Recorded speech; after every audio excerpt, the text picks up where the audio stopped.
Les super-héros décryptés avec Thierry.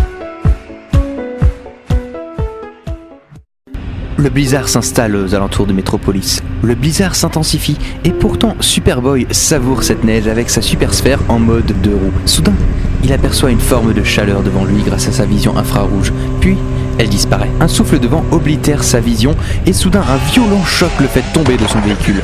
Mammoth est là, devant lui, le mastodonte furieux, expérimentation du cobra venin, un puissant stéroïde. Les deux adversaires s'affrontent alors, mais Superboy est très vite dépassé. Superboy enchaîne quelques coups et est projeté au loin. Poussé dans ses retranchements, le jeune kryptonien prend un de ses boucliers qui supprime son ADN humain et le colle sur sa peau. Tout à coup, son ADN se transforme, ses pouvoirs se décuplent, le mastodonte lui saute alors dessus, mais il est instantanément repoussé par les rayons laser de la vision thermique de Superboy. Doté de sa super vitesse, d'une capacité à voler et d'une super force accrue, le jeune héros poursuit Mammoth et lui enchaîne une série de coups jusqu'à le rendre inerte. La super sphère arrive alors, et alors qu'ils rentrent tous deux en direction de Belle Rêve, la prison des super vilains, traînant le molosse derrière eux, la tempête cesse.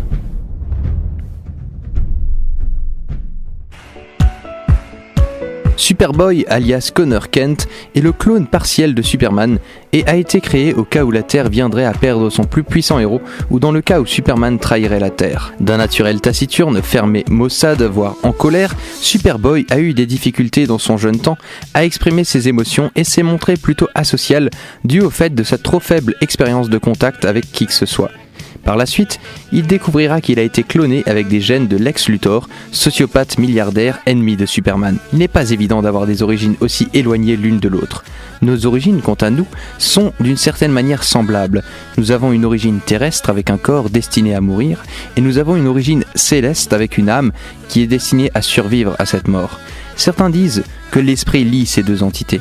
Dieu nous laisse libres de choisir entre la vie et la mort, entre le bien et le mal. Alors bien sûr, tous nos choix au cours de notre vie ne seront pas faciles, mais un peu comme Superboy qui utilise des boucliers pour augmenter sa puissance, Dieu nous met aussi des boucliers sur notre route, pour nous protéger, pour nous aider. En revanche, au lieu d'augmenter notre force et notre colère, les boucliers que Dieu nous propose reposent dans la paix et la joie.